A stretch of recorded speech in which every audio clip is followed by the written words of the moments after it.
In this video, we'll see an introduction to simple harmonic oscillations. Let's begin with a horizontal, uncompressed spring that is at rest on a table. As you can see, a small object is attached to the spring. We'll assume that there are no energy losses due to friction. If we compress this spring and release it, it will oscillate back and forth horizontally. Let's analyze these oscillations in more detail. We said that when we start our timer, so at t equals 0 seconds, the spring is fully compressed. As time passes, this is what we see after 1 second, after 2 seconds, 3 seconds, and 4 seconds.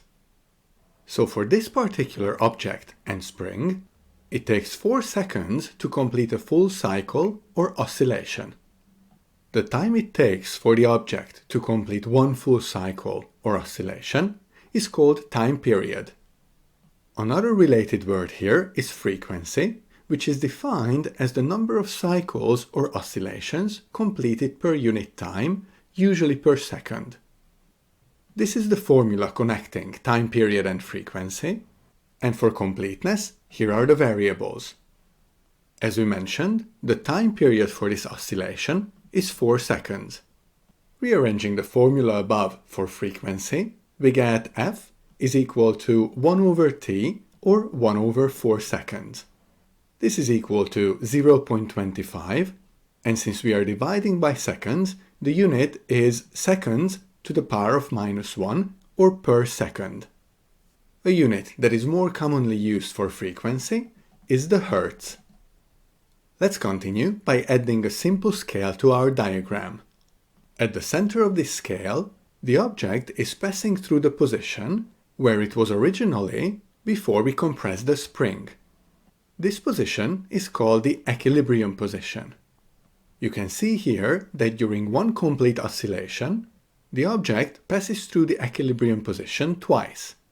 We'll talk more about the equilibrium position when we get to simple harmonic motion in the next few videos.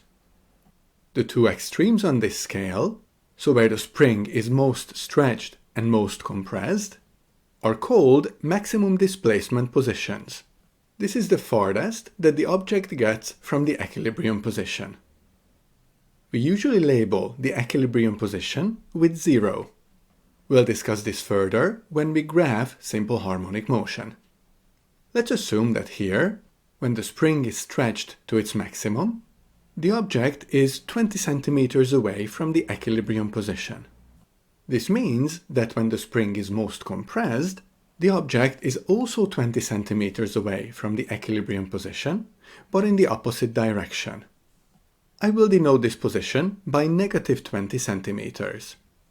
So we can say that at t equals 0 seconds, the displacement is -20 centimeters. At t equals 1 second, it is 0 centimeters. At t equals 2 seconds, it is 20 centimeters. At 3 seconds, it is 0 again. And at 4 seconds, it is -20 centimeters. The final concept to mention here is amplitude, which is the distance between the equilibrium and the maximum displacement position. It doesn't matter which maximum displacement position we use here. Since amplitude is a distance, it is always positive. The amplitude for this situation is 20 centimeters. This completes the introduction to simple harmonic oscillations. The object in our example here undergoes simple harmonic motion. In the next video, we'll learn about simple harmonic motion in more detail.